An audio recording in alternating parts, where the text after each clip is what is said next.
Ready start. सभापति महोदय, यह केवल एक स्वप्न ही रह जाएगा।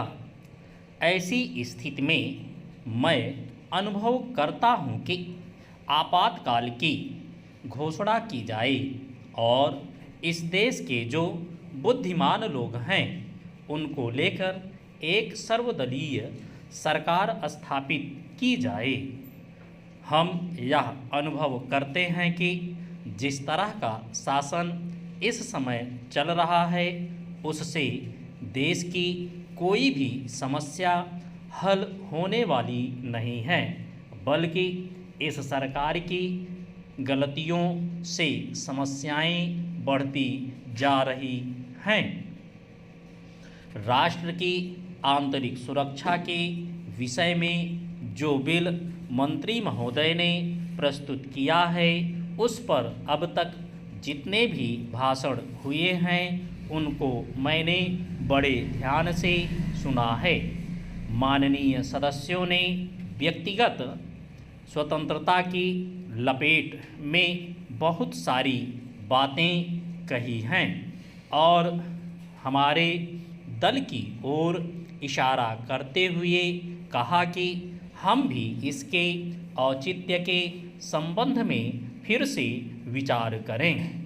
मैं जहां तक समझ पाया हूं, हमारे गृह मंत्री जी इस बिल को प्रस्तुत करने में कोई सुख नहीं हुआ, बल्कि वर्तमान परिस्थितियों को दृष्टि में रखते हुए उनको दुख हो रहा है। आज जब हम नागरिक सुरक्षा, व्यक्तिगत सुरक्षा और स्वतंत्रता की बात करते हैं तो सबसे पहले उसमें व्यक्तिगत सुरक्षा की बात आती है। प्रत्येक नागरिक इस राष्ट्र की अपनी सत्ता में रहकर सुरक्षित रहना चाहता है। हमने इस बात की सुरक्षा अपने संविधान में दी है और हम यह आशा करते हैं कि राजनीतिक दलों में आपसी मतभेद होते हुए भी राजनीतिक मतभेद का आदर होना चाहिए। मतभेद होते हुए भी शांति और सुरक्षा बनी रहनी चाहिए। माननीय सदस्य पूछते हैं कि ऐसी कौन सी असाधारण परिस्थिति आ गई थी जिसके कारण आपको नज़रबंदी बिल लाना पड़ा। मैं आपसे कहना चाहता हूं कि क्या ही अच्छा होता यदि नेहरू जी की उस बात को जो उन्होंने लोकतंत्र के संबंध में बहुत वर्ष पहले कही थी, आज भी स्मरण रखते।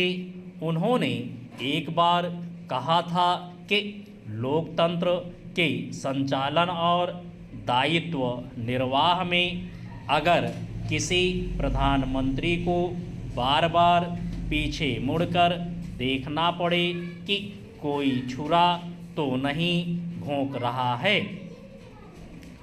यह कोई अच्छी बात नहीं है।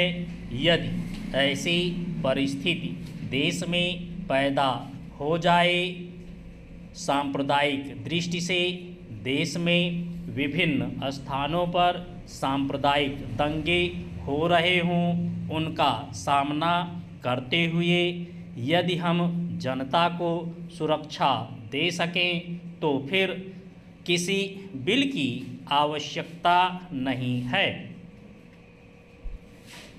स्टॉप।